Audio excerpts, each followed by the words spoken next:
इन last class हमने discuss किया था about unit cell and unit cell में अरेंजमेंट एटम्स की। तो एक बार उसको रिवाइज कराता हूँ क्योंकि उसके रिलेटेड क्वेश्चंस करने हैं। तो बेटा हमने किया था एटम्स को हम कॉर्नर्स पे अरेंज करते हैं और कॉर्नर टोटल एक यूनिट सेल में होते हैं 8 और कॉर्नर पे कंट्रीब्यूशन होती है 1/8। दूसरा हमने अरेंज किया था फेस पर एटम, फेस होते हैं 6, कंट्रीब्यूशन होती है फेस की 1/6। थर्ड हमने किया था body centre, body centre 1, contribution 1। Fourth is next is edge, edge पे एटम अरेंज करते हैं, एज होती हैं 12 और कंट्रीब्यूशन एच की होती है 1/4। तो इन कंट्रीब्यूशन से रिलेटेड कुछ क्वेश्चंस आते हैं पेपर में, आपको पूछे जा सकते हैं। देखिए क्या है, जैसे क्वेश्चन है हमारे पास गिवन है, a compound is form by 2 elements, a compound is form by 2 elements P and Q. P atoms occupy the corner of a cube and Q atoms are present at the face center.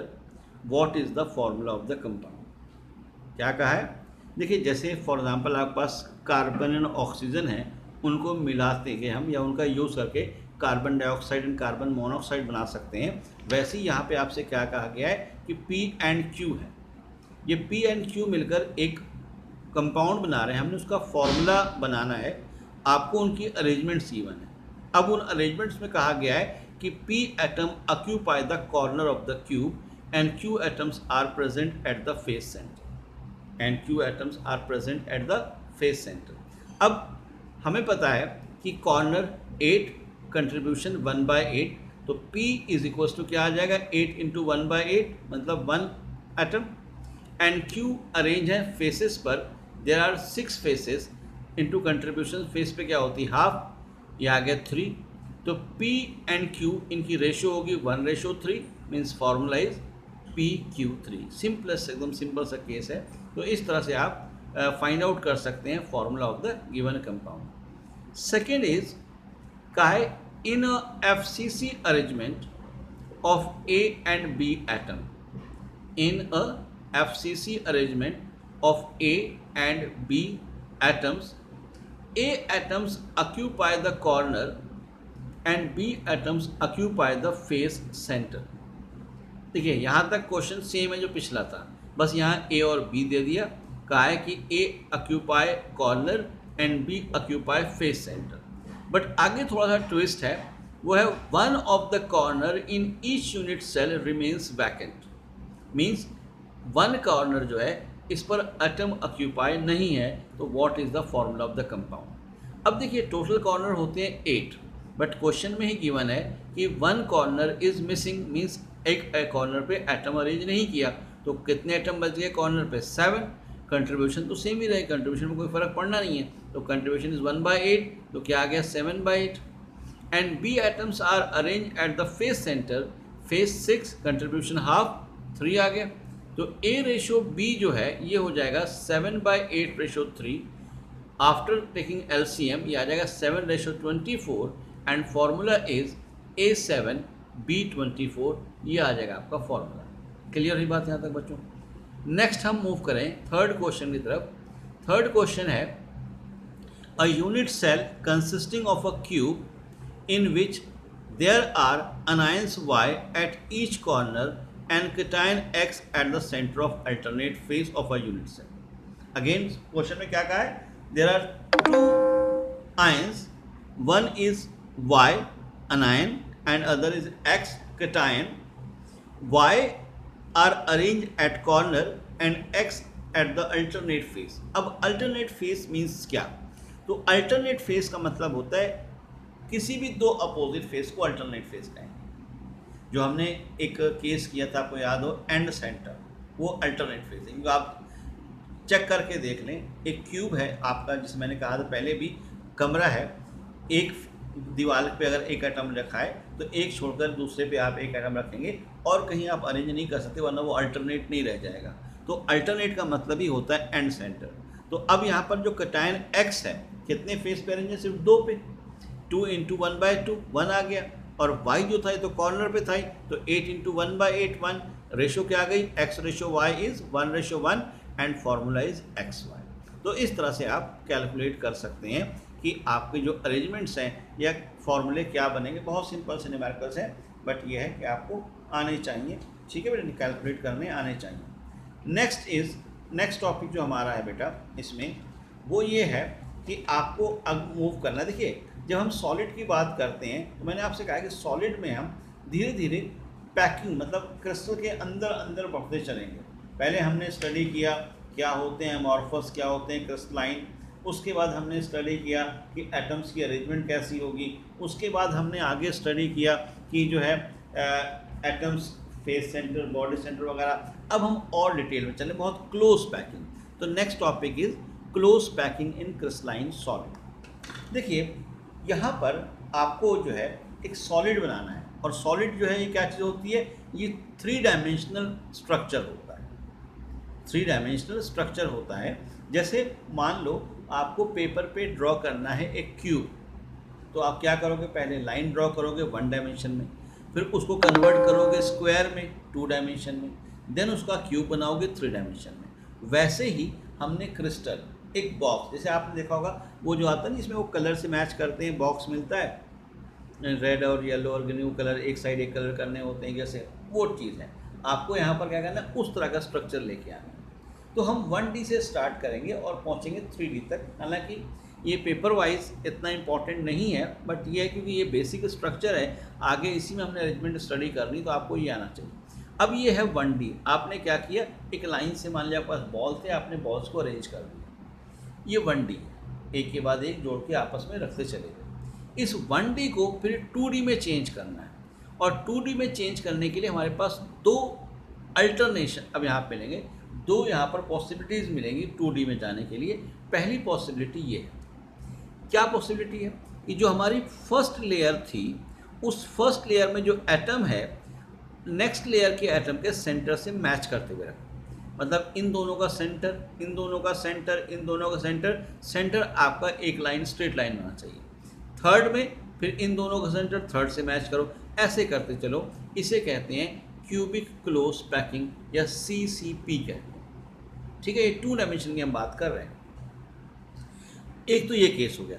दूसरा case ये है कि आप क्या करो, जो आपके पास ये फर्स्ट लेयर थी, इस फर्स्ट लेयर में 2 एटम के बीच में जो गैप बचा है, इस गैप को ऑक्यूपाई करो। तो हमने यहाँ क्या किया, देखिए ये 2 एटम थे, इसके गैप में रखा, इन 2 एटम के गैप में रखा, मतलब गैप्स को ऑक्यूपाई करते गए, ठीक है। इस तरह का लेयर बना, इसे कहते हैं हेक्सागोनल क्लोज पैकिंग कहते हैं। तो 2 तरह की अरेंजमेंट हो गई बेटा, एक है क्यूबिक क्लोज पैकिंग एंड दूसरी है हेक्सागोनल क्लोज पैकिंग। अब ये जो 2D स्ट्रक्चर्स हैं, इनमें कुछ चीज़ें और आपको याद रखनी, वो ये है कि जो आपका CCP यानी क्यूबिक क्लोज पैकिंग है, इसमें जो टोटल अवेलेबल स्पेस है उसका सिर्फ 50.4% यूटिलाइज होता है। यहाँ आप देखें काफ़ी बीच में गैप्स दिख रहे हैं, ठीक है बेटे। इन गैप्स का इफेक्ट क्या पड़ता है, इन गैप से जितने ज़्यादा गैप होंगे उतना ज़्यादा क्रिस्टल आपका अनस्टेबल होगा। जैसे मान लो आप मिठाई वाली दुकान पे गए और आपने उससे आधा किलो लड्डू लिए, और वो मिठाई शॉप वाला आपको आधा किलो लड्डू जो है आधा किलो के डब्बे में ही डाल के देगा। आधा किलो अगर 1 किलो के डब्बे में डाल दे तो क्या होगा, घर पहुँचते पहुँचते लड्डू सारे टूट जाएंगे। मतलब आपकी जो पैकिंग है वो एफिशिएंट नहीं है। तो यहाँ पर हमने एफिशिएंसी ऑफ पैकिंग देखनी होती है। तो एफिशिएंसी कब होगी, जब टोटल अवेलेबल स्पेस का ज़्यादा से ज़्यादा स्पेस यूटिलाइज हो। जैसे इन केस ऑफ आप क्यूबिक क्लोज पैकिंग है, हमारे पास सिर्फ कितना यूटिलाइज हो रहा है, 50.4%। जबकि अगर आप हेक्सागोनल क्लोज पैकिंग की बात करें, इसमें 64.2% यूटिलाइज हुआ, मतलब ज़्यादा स्पेस यूटिलाइज हुआ, ये ज़्यादा एफिशिएंट है, ठीक है बेटे। तो इस तरह से एफिशिएंसी ऑफ पैकिंग भी देखनी होती है। दूसरी चीज़ और बेटा, एक टर्म हमने पीछे पढ़ी थी, कोऑर्डिनेशन नंबर। देखो जैसे यहाँ पर एक ये आपका स्फीयर है, इसके साथ 1 2 3 4 और अटैच है, इसका कोऑर्डिनेशन नंबर क्या हो गया, 4। जबकि आप हेक्सागोनल में देखें, यहाँ पर एक ये स्फीयर है, इसके साथ 1 2 3 4 5 6 अटैच हो रहे हैं, मीन्स इसका कोऑर्डिनेशन नंबर क्या है, 6 है। तो कोऑर्डिनेशन नंबर भी 6 इसका होता है। तो ये डिफरेंस याद रखना है आपको कि in case of cubic close packing सिर्फ only 50.4% space is utilize, whereas in HCP 64.2% utilize. Coordination number of CCP is 4 whereas HCP is 6। But ये सारे डिस्कशन किसकी है? 2 डायमेंशन की है। आपको स्ट्रक्चर 2 डायमेंशन नहीं पढ़ने, आपके स्ट्रक्चर 3 डायमेंशनल होंगे, ठीक है। बट ये है कि जो चीज़ें हैं वो बताता चलता हूँ। नेक्स्ट मूव करते हैं 3D पर। अब जब आप 3D पे जाते हो बच्चों, तो 3D का मतलब है कि इस लेयर के ऊपर लेयर आप बढ़ानी है। 2D तो आपका बन गया, स्क्वायर बन गया, और आपको क्यूब में जाना है, तो क्यूब के लिए स्क्वायर के ऊपर स्क्वायर बनाएंगे तभी इनको जोड़ के क्यूब बन जाएगा। तो हमने क्या किया, हमारे पास जो एफिशिएंट पैकिंग थी हेक्सागोनल वाली, उसको आगे यूज़ किया। आप सीसीपी भी यूज़ होती है, ऐसा नहीं वो यूज़ नहीं होगी, बट यहाँ पे आपको समझाने के लिए वो इसको यूज़ कर रहे हैं। हमारे पास देखिए यहाँ पर दोबारा आइए, 2 पॉसिबिलिटीज़ हैं हमारे पास। आइदर हम नेक्स्ट एटम को इन पोजीशन पर, ये जो पोजीशन 1 2 3 इनके बीच में 1 2 3 ये एक लाइन से जा रही है, इन पे अरेंज करें, या फिर 1 2 3 इनके पास जो होल बच रहा है 1 2 3 ये नीचे वाले होल जो है इन पे अरेंज करें, ठीक है बेटे। अच्छा, जो फर्स्ट लेयर है, जो पहली लेयर थी 2D वाली, उसको हमने नाम दिया कैपिटल A, और उसके बाद सेकेंड लेयर जो हमने बनाई, ये होल ऑक्यूपाई किया, मान लो ऊपर वाला सारा लाइन से लेते हैं, और इसको नाम दिया B, ठीक है। अब एक लेयर हो गई A, उसके ऊपर एक लेयर हो गई B। तीसरी लेयर जब हम रखने जाएंगे, तो तीसरी लेयर के लिए आपके पास केसेस ये होंगे, या तो आप A पर रिपीट कर जाओ, मतलब जो आपका A वाला सर्कल है इस पर एक और ले आओ, तो AB टाइप का स्ट्रक्चर होता है। किस तरह का? AB फिर AB रिपीट कर दिया। या फिर आपके पास एक पॉसिबिलिटी ये है कि आप जो इन तीनों को आपने अरेंज किया, जो इनके बीच स्पेस बचा है, नया स्पेस लो C, मतलब ABC, लेकिन आपको थर्ड के बाद फिर रिपीट करना होगा, तो ABC टाइप। तो हमारे पास 2 तरह के स्ट्रक्चर हो गए, एक AB टाइप का और दूसरा ABC टाइप, ठीक है बच्चों। अब इसमें बहुत सारे सॉलिड ऐसे होते हैं जो AB ऑक्यूपाई करते हैं, और बहुत सारे ऐसे हैं जो ABC ऑक्यूपाई करते हैं। तो कुछ एग्जांपल्स हैं, ऑब्जेक्टिव के पर्पज से आपको याद रखने हैं, ठीक है बच्चों, इंपॉर्टेंट है चीज़ें क्या क्या हैं। देखिए, अगर हम AB टाइप की बात करें, तो हमारे पास magnesium, zinc, molybdenum, vanadium, cadmium, ये सारे जो एलिमेंट्स हैं, इनमें AB अरेंजमेंट होती है, और इनका जो 3D में कोऑर्डिनेशन नंबर है वो होता है 12। कोऑर्डिनेशन नंबर क्या है? 12। और अरेंजमेंट जो इनमें होती है वो HCP होती है, और टोटल अवेलेबल स्पेस का 74% यूटिलाइज करती है, ठीक है, याद रहेगा। AB टाइप में एग्जांपल क्या है? Magnesium, zinc, molybdenum, vanadium, cadmium, इस तरह के। कोऑर्डिनेशन नंबर क्या है इसका? 12। अरेंजमेंट क्या है? HCP। टोटल अवेलेबल स्पेस का 74% यूटिलाइज कर रहे हैं। दूसरा केस हमारा बनता है फिर ABC टाइप का। अगर आप ABC टाइप में देखें, तो इसमें आते हैं कॉपर, सिल्वर, गोल्ड, निकल, प्लैटिनम। इसको आप ऐसे भी याद रख सकते हो कि जितने नोबल मेटल हैं, जो कॉस्टली मेटल हैं, भाई सिल्वर है, गोल्ड है, प्लैटिनम है, साथ में कॉपर, निकल भी है, ये सारे किस में आते हैं? ABC टाइप में। और इसमें जो अरेंजमेंट, इसका भी कोऑर्डिनेशन नंबर 12 ही होता है, तो कोऑर्डिनेशन नंबर दोनों का सेम है। इसमें जो अरेंजमेंट है वो CCP और FCC होगी। CCP का मतलब होता है क्यूबिक क्लोज पैकिंग, और FCC का मतलब फेस सेंटर क्यूबिक। और ये जो है, इसमें भी टोटल अवेलेबल स्पेस का 74% यूटिलाइज होता है, 74% यूटिलाइज होता है।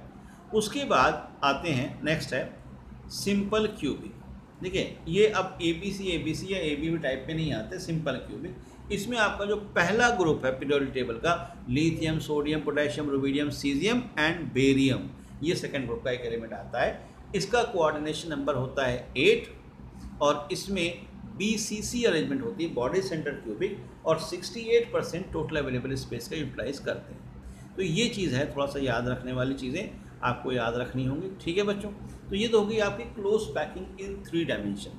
अब इस क्लोज पैकिंग से जो चीज़ें मिलती हैं वो बात करते हैं। तो एक टर्म यूज़ होती है, नया टर्म आती है, वॉइड और इंटरस्टिशियल वॉइड और इंटरस्टिशियल साइड और होल कहते हैं। क्या क्या है? वॉइड, इंटरस्टिशियल वॉइड और इंटरस्टिशियल साइड्स और होल कहते हैं।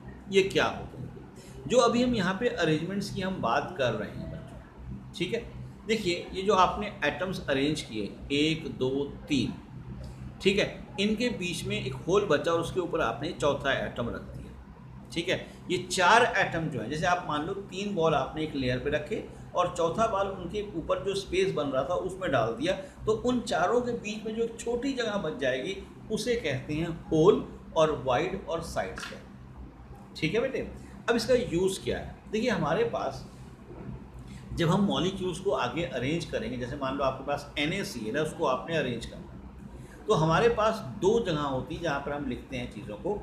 एक होता है साइड्स, जैसे corner, face centre, body centre, उसे कहते हैं साइड्स कहते हैं। और एक होती है वॉइड, जो हम यहाँ पे बात कर रहे हैं। तो हमारे पास क्योंकि जो वॉइड है वो हमेशा साइज में छोटी होती है as compare to side. Corner से जो एटम होगा उसका साइज़ लार्जर होता है, जबकि जो वॉइड बनती है उसका साइज छोटा होता है। तो अब अगर आपके पास एक कैटायन एक अनायन है, तो आपको पता है कि अनायन का साइज़ हमेशा बड़ा होता है, जैसे Cl का साइज़ Na से बड़ा होगा। तो Cl को हम अरेंज कहाँ करेंगे, साइड्स पर, और वॉइड पर आते हैं कैटायन, ठीक है। बट ये हार्ड एंड फास्ट रूल नहीं है, इसका कुछ एक्सेप्शंस भी हम देखेंगे क्या होते हैं। बट फिलहाल आपको यहाँ पर याद रखना है कि हमें जो है 2 चीज़ें अरेंज करनी है, एक है कैटायन, एक है अनायन। एक को हम अरेंज करेंगे साइड्स पर और एक को हम अरेंज करेंगे वॉइड्स पर। उनके लिए इन वॉइड्स का जानना ज़रूरी है और इम्पॉर्टेंट भी है, वॉइड्स के रिलेटेड क्वेश्चंस पेपर में पूछे जाते हैं, ठीक है बच्चों। तो अब देखिए वॉइड की हम बात कर रहे थे, वॉइड समझ में आ गया होगा कि वॉइड क्या होता है। जब हम स्फीयर अरेंज करते हैं, उन स्फीयर से बीच में जो स्मॉल स्पेस बच जाता है उसे कहते हैं वॉइड कहते हैं। वॉइड को इनकी अरेंजमेंट के अकॉर्डिंगली 2 टाइप्स में डिवाइड किया गया। एक होती है टेट्राहीड्रल वॉइड और एक octahedral void. Tetrahedral void and octahedral void. अभी tetrahedral void and octahedral void क्या होती हैं उस पर आते हैं। पहले टेट्राहीड्रल वॉइड कब बनती है, किस केस में डेवलप होगी। देखिए ये डायग्राम हमारे पास इस तरह की अरेंजमेंट है बच्चों। यहाँ पे हमने क्या किया, 3 एटम लिए, 1 2 3, और इनके ऊपर जो एक चौथा और रख दिया। तो इन चारों को मिलाकर जो इन चारों के बीच में स्पेस बचा है, स्मॉल स्पेस, उसे कहते हैं टेट्राहीड्रल वॉइड कहते हैं, ठीक है, टेट्राहीड्रल वॉइड कहते हैं। अब देखो इन चारों के बीच में जो एटम रखा है वो एटम कितने से डायरेक्टली अटैच है। एक तो ये ऊपर वाला स्फीयर हो गया और 1 2 3 नीचे वाले, तो इसलिए उसका कोऑर्डिनेशन नंबर क्या हुआ, 4। तो टेट्राहीड्रल वॉइड में कोऑर्डिनेशन नंबर 4 होता है, क्योंकि एक एटम 4 से अटैच हो सकता है, ठीक। एक चीज़। दूसरी चीज़, टेट्राहीड्रल वॉइड जो है, अगर हम इनकी बात करें तो टेट्राहीड्रल वॉइड में एक चीज़ और जो आपने याद रखनी है वो ये है कि देखो जैसे हमने ये 4th ऊपर रखा है, ऐसे ही 4th इसके बैक साइड भी आ सकता है, ठीक है। जैसे ये 4th रखा है आपने, ऐसे ही ये जो 3 एटम हैं इनके नीचे से भी तो 4th लग सकता है। यानी कि एक वॉइड ऊपर डेवलप होगी, एक वॉइड नीचे होगी, तो टेट्राहीड्रल वॉइड हमेशा पर एटम 2 वॉइड होती है, पर एटम 2 वॉइड होती हैं। इसलिए जो हमारे इस तरह के कंपाउंड हैं AB2 या A2B टाइप के, इसमें हमेशा टेट्राहीड्रल वॉइड होगी, क्योंकि इसमें वॉइड एटम से डबल होगी। लेकिन again there are some exception, कुछ ऐसे मॉलिक्यूल्स हैं जिसमें वॉइड टेट्राहीड्रल होती है बट उनका फॉर्मूला AB टाइप का होता है, जैसे जिंक सल्फाइड है ZnS, वो AB टाइप का है बट उसमें वॉइड टेट्राहीड्रल होती है, ठीक है बेटे। तो टेट्राहीड्रल वॉइड्स की हम बात कर रहे थे। टेट्राहीड्रल वॉइड में कोऑर्डिनेशन नंबर जैसे मैंने कहा 4 होता है, और वॉइड जो है वो काफ़ी स्मॉल होती है एज़ कम्पेयर टू साइड, पर एटम 2 वॉइड अवेलेबल होती है। नेक्स्ट है, अच्छा दूसरी चीज़ और याद रखिएगा, यहाँ टेट्राहीड्रल वॉइड का मतलब ये नहीं है कि जो स्पेस बचा है, जो वॉइड है उसका शेप टेट्राहीड्रल। एक्चुअली जो आपके ये 4 स्फीयर्स हैं, इनकी अगर सेंटर्स को ज्वाइन कर दिया जाए तो जो शेप आता है वो टेट्राहीड्रल होता है, इसलिए इसको हम टेट्राहीड्रल वॉइड कहते हैं। क्लियर है बात, इसको हम टेट्राहीड्रल वॉइड इस वजह से कहते हैं। उसके बाद दूसरी वॉइड है ऑक्टाहीड्रल वॉइड। ऑक्टाहीड्रल वॉइड में क्या करते हैं, ऑक्टाहीड्रल वॉइड में 3 स्फीयर हमें नीचे अरेंज किए और उन तीनों के ऊपर 3 स्फीयर और अरेंज किए, मतलब आपने होल को बंद नहीं किया। देखो वहाँ क्या किया, आपने 3 रखे एटम, उनके बीच जो होल था उसमें चौथा रख के होल बंद कर दिया, ठीक है, गटर का ढक्कन लगा दिया आपने।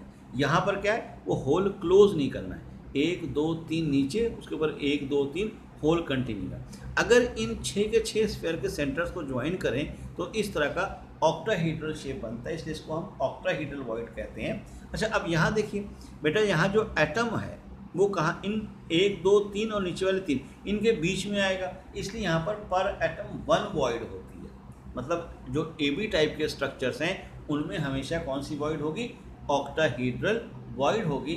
और क्योंकि यहाँ पर जो एटम अरेंज हो रहा है इनके बीच में, उससे 1 2 3 4 5 6 अटैच हो रहे हैं, इसलिए कोऑर्डिनेशन नंबर इस केस में क्या आता है, 6 आता है। क्लियर हुई बात बच्चों? तो आपको इन दोनों की डेफिनेशन, वॉइड क्या होती हैं, टेट्राहेड्रल वॉइड किसे कहते हैं, ऑक्टाहेड्रल वॉइड किसे कहते हैं, ये याद रखना है। और साथ में बहुत ज़रूरी जो इन पे बेस्ड क्वेश्चंस आ सकते हैं वो ये कि आपको फॉर्मूले बनाने होंगे। तो टेट्राहेड्रल वॉइड पर एटम 2 वॉइड होती है, ऑक्टाहेड्रल पर एटम 1 वॉइड होती है, ये भी ध्यान रखना है, ठीक है। डिफरेंसेस भी आप याद कर सकते हैं। अब इनसे रिलेटेड क्वेश्चंस आते कैसे हैं, जैसे आपको दिया हुआ है क्वेश्चन में कि आपके पास एक मॉलिक्यूल है जिसमें Y एटम CCP इस पे अरेंज हो रहे हैं, मतलब साइड्स पर, एंड X जो है ये 2/3 ऑफ टेट्राहेड्रल वॉइड ऑक्यूपाई कर रहे हैं, then write the formula of the compound. ठीक है बच्चों, क्या कहा गया आपसे कि Y atoms are at CCP and X at 2/3 of tetrahedral void, what is the formula of the compound. तो ये याद रखिएगा, जो भी चीज़ आपको CCP या HCP पर गिवन है उसको आपने हमेशा N मानना है, ठीक है। हर क्वेश्चन में आपको ये दिया होगा CCP HCP, तो यहाँ पर Y जो है वो CCP था, हमने उसको N मान लिया। अब X जो है ये 2/3 of tetrahedral void, tetrahedral void पर एटम 2 होती है, तो अगर N एटम है तो वॉइड 2N हो जाएगी, 2/3 ऑफ 2N हो जाएगा, यानी कि 4/3N। अब फॉर्मूला बनाना है तो X रेशो Y ले लेते हैं, तो X रेशो Y क्या हो गया, 4/3N रेशो N, N से N कैंसिल, 4/3, फॉर्मूला आ गया X 4/3, सिंपल सा, ठीक है। फॉर्मूला क्या आ गया, X X 4/3। तो आपको ये ध्यान रखना है कि किसको कैसे अरेंज किया गया है। जैसा मैंने कहा, जो CCP या HCP दिया हो उसे आपने क्या मान लेना है, उसे N मान लेना है। जैसे अब दूसरा क्वेश्चन देखिए, आपसे कहा गया है कि जो O2 नेगेटिव आयन है उसकी अरेंजमेंट कहाँ है, CCP पर, और A3 पॉजिटिव आयन कहाँ है, 1/6 of tetrahedral void, and B3 positive ion है 1/3 of octahedral void, then what is the formula.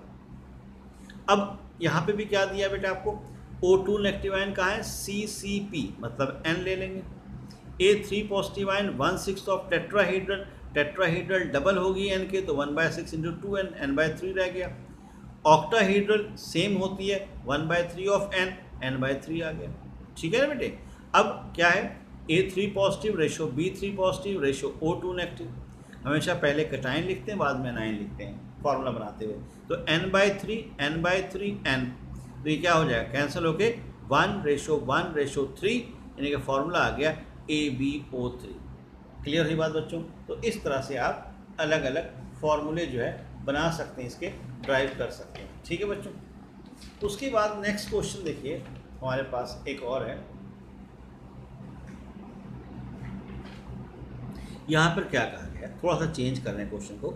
इसमें आपसे कहा गया है कि एक हमें कंपाउंड गिवन है CrCl3, एल्युमिनियम 3rd क्लोराइड, यहाँ फॉर्मूला पहले ही दे दिया और साथ में दिया है कि Cl नेगेटिव आयन CCP पर है और Cr3 positive octahedral void occupy कर रहे हैं, ऑक्टाहेड्रल वॉइड ऑक्यूपाई कर रहे हैं। तो टोटल फ्रैक्शन ऑफ वॉइड क्या होगा और फ्रैक्शन ऑफ ऑक्टाहेड्रल वॉइड क्या होगा। मतलब यहाँ पर जो अभी तक आपको गिवन होता था 1/3 1/6, वो आपने कैलकुलेट करना है और हमें गिवन है N की वैल्यू। अब देखिए CrCl3, Cl कहाँ है, CCP, मतलब इसको हम N मानते थे, बट N इस बार हमें 3 गिवन है, तो Cl नेगेटिव आयन कितने हो गए, 3।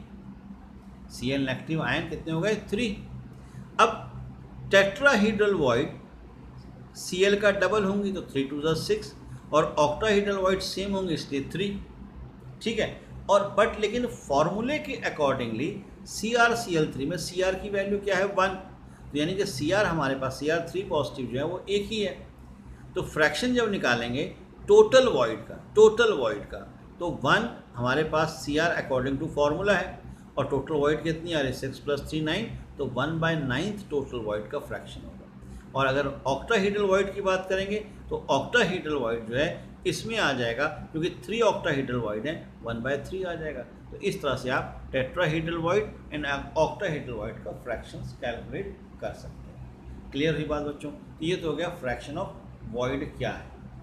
नेक्स्ट टॉपिक अगेन वॉइड से रिलेटेड है, वो है relation between radius small r of tetrahedral void and radius capital R of the atom. क्या कहा है?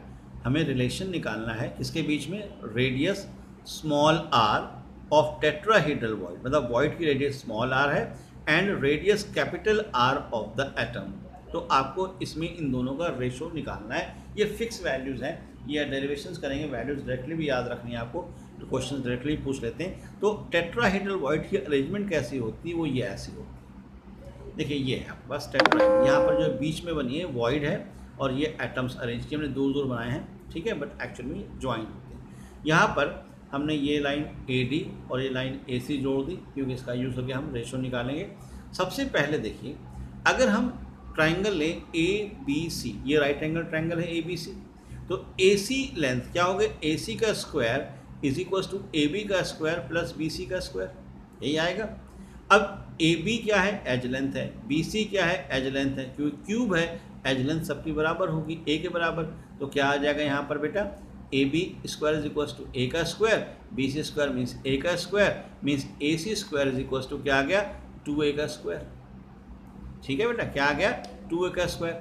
अब देखिए यहाँ पर AC जो है ये तो गई in term of edge length. अगर इन टर्म ऑफ रेडियस देखें तो AC पर एक एटम ये और एक एटम ये, दो एटम अरेंज हैं, मतलब इस तरह से एटम आपस में जुड़े हुए हैं। ये A है, ये C है, ठीक है।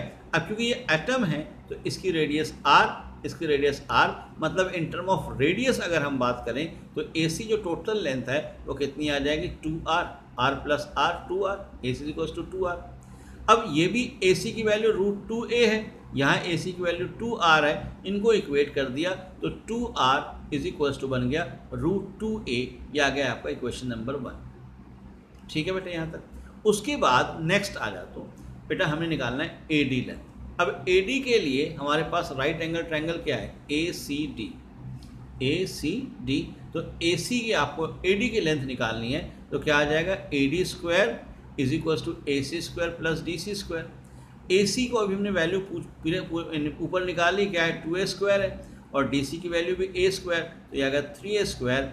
AD आ गया √3A, AD आ गया आपका √3A। अब इन टर्म ऑफ अगर रेडियस देखें तो A पे एक एटम, ये वॉइड, D पे एक एटम, तो इसकी अरेंजमेंट कुछ इस तरह से होगी। देखिए यहाँ पर ये ऐसे, ये A हो गया, ये D हो गया, बीच में वॉइड है, तो इसकी रेडियस कैपिटल R, एक स्मॉल r, दूसरा स्मॉल r, एक कैपिटल R, तो R प्लस R इस हाल में गए, AD हो गया कैपिटल 2R प्लस 2R। ठीक है बच्चों। अब ये AD की वैल्यू और in term of edge length क्या थी? √3A, तो 2R plus 2R is equal to √3, equation number 2। ठीक है ना बेटे। अब इन दोनों इक्वेशन को आपस में डिवाइड कर दो, इक्वेशन 2 को इक्वेशन 1 से, तो ये आ जाएगा 2R plus 2R divide by 2 capital R √3A divide by √2A। A से A कैंसिल, यहाँ 2R कैंसिल 1, 2 से 2 कैंसिल, R बाय R, यह आ गया आपका 1 plus R by R is equal to √3 by √2। तो ये बन जाएगा बेटा, √3 की वैल्यू 1.732, √2 की 1.414, -1 उधर कर लिया है, तो ये आ गया आपके पास 1.225 -1 मीन्स R अपॉन R आ गया 0.225।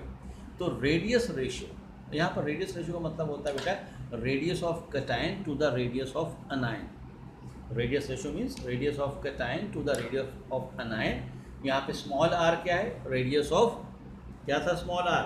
स्मॉल r जो है ये हमने लिया था रेडियस ऑफ वॉइड, और कैपिटल R लिया था रेडियस ऑफ एटम। तो इन दोनों का ratio in case of tetrahedral void 0.225 होता है। ये फिक्स वैल्यू याद रखनी है। अब आते हैं ऑक्टाहीड्रल पे, यही सेम रिलेशन के लिए यहाँ पे भी आपने नेक्स्ट है बेटा हमारा ऑक्टाहीड्रल वॉइड के लिए। ऑक्टाहीड्रल वॉइड में जो अरेंजमेंट्स हैं वो थोड़ी चेंज होती है, बट यहाँ पर भी हम क्या लेंगे, एटम जो है कैपिटल आर और उसके वॉइड की स्मॉल आर। तो यहाँ पे आ जाएगा बेटा आपके पास ये कितना आएगा, देखिए अब यहाँ स्ट्रक्चर ये है इसका, ये वॉइड बीच में है, ये एज लेंथ है ए बी सी लिया, ए सी की लेंथ हमारी कितनी है, ए सिंपल एज लेंथ के बराबर, और रेडियस वाइज देखें तो दो एटम है तो r प्लस आर, इसलिए क्या आ जाए कैपिटल 2r। और अगर हम ए बी की बात करें तो ए बी हो जाएगा A C square plus C B square, means A square plus A square root 2a आ गया ए बी। और रेडियस वाइज कैपिटल आर, दो स्मॉल आर, एक कैपिटल आर, तो 2r प्लस 2r, इसको दोनों को इक्वेट कर दो तो 2r plus 2r root 2a हो गया। ठीक है बेटे, यहाँ तक ये क्या आ गया, root 2a, 2r plus 2r is equal to root 2a। अब इक्वेशन 2 को फिर इक्वेशन 1 से डिवाइड कर देते हैं, इक्वेशन 2 को इक्वेशन 1 से डिवाइड करेंगे तो 2r plus 2r upon 2 capital R root 3a 2a by 2, ये कैंसिल हो, क्या बचेगा, r से r cancel, 1 r upon r root 2, r upon r root 2 की वैल्यू होती है 1.414 माइनस 1, तो रेडियस रेशो कितना आ गया बेटे, r अपॉन r 0.414 आ गया। तो इन case of octahedral void radius ratio होती है 0.414। ठीक है बच्चों, रेडियस रेशो क्या होती है 0.414। तो इस तरह से आप इन वैल्यूज़ को कैलकुलेट कर सकते हैं, रेडियस रेशो याद रखनी है। ठीक है बेटे, और रेडियस रेशो जो है कैसे हम कैलकुलेट करते हैं, तो रेडियस रेशो है क्या, रेडियस रेशो का मतलब होता है, अब देखिए इसके बाद अगर हम रेडियस रेशो की बात करें, रेडियस रेशियो, रेडियस रेशो होता है radius of cation to the radius of anion, इसे कहते हैं रेडियस रेशो। रेडियस रेशो क्या चीज़ है, radius of cation to the radius of anion, ये कहलाती है रेडियस रेशो। ये आपको टर्म याद रखनी है रेडियस रेशो की। वहाँ पे हम वो ले रहे थे, अलग अलग कैटायन अनायंस की बात कर रहे थे। अब ये जो है रेडियस रेशो को लेकर हमारे पास एक चार्ट है, वो चार्ट आपको याद रखना है। देखिए बच्चों, इसमें आपको दिया होता है रेडियस रेशो, आर लिखते हैं रेडियस रेशो। अब जैसे रेडियस रेशो अगर हमारी 0.155 से लेकर 0.225 के बीच में, तो उस केस में कोऑर्डिनेशन नंबर जो होगा वो होगा 3। ठीक है, और इसमें जो वॉइड का टाइप होगा, वॉइड, वो वॉइड इसके अंदर होती है प्लेन ट्रायगोनल वॉइड। ये आपने नहीं पढ़ी है एक्चुअली, आपको है भी नहीं सिलेबस में, बट ये है कि पूरा रेडियस रेशो लिख रहे हैं, इसलिए हम बात कर रहे हैं यहाँ पर। प्लेन ट्रायंगुलर वॉइड होती है, और इसका एग्जाम्पल जो है अगर हम बात करें तो इसके लिए एग्जाम्पल होता है B2O3, ये इसका एग्जाम्पल है इस तरह केस का।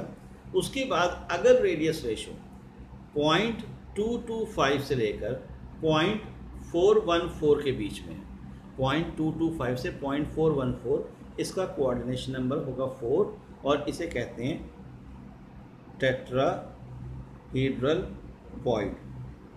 ठीक है, और इसका एग्जांपल है आपका zinc sulphide ZnS, zinc sulphide इसका एग्जांपल है, टेट्राहीड्रल वॉइड होती है। उसके बाद अगर आपका 0.414 से 0.732 के बीच में है रेडियस रेशो, तो कोऑर्डिनेशन नंबर 6 होगा, और उसे कहते हैं आप ऑक्टाहीड्रल वॉइड कहेंगे। और इसका एग्जांपल जो है वो है NaCl, बहुत कॉमन एग्जांपल है। ठीक है, NaCl इसका एग्जांपल होगा। और उसके बाद नेक्स्ट है, अगर 0.732 से 1 के बीच में है तो कोऑर्डिनेशन नंबर 8 होगा, और इसे कहते हैं क्यूबिक वॉइड, क्यूबिक होता है इसका शेप, और इसका एग्जांपल है CaCl। तो ये चार्ट बेटा थोड़ा सा आपको याद रखना है, इसमें स्पेशली हमें बीच की दो वैल्यूज़ जो हैं टेट्राहीड्रल ऑक्टाहीड्रल के लिए वो ज़्यादा यूज़ होती हैं। क्या दिया था, रेडियस रेशो 0.155 से 0.225 के बीच में हो तो कोऑर्डिनेशन नंबर 3 लेंगे, और क्या कहते हैं इसको, प्लेनर ट्रायंगुलर, एग्जांपल B2O3 है। 0.225 से 0.414 coordination number 4, tetrahedral, example zinc sulphide.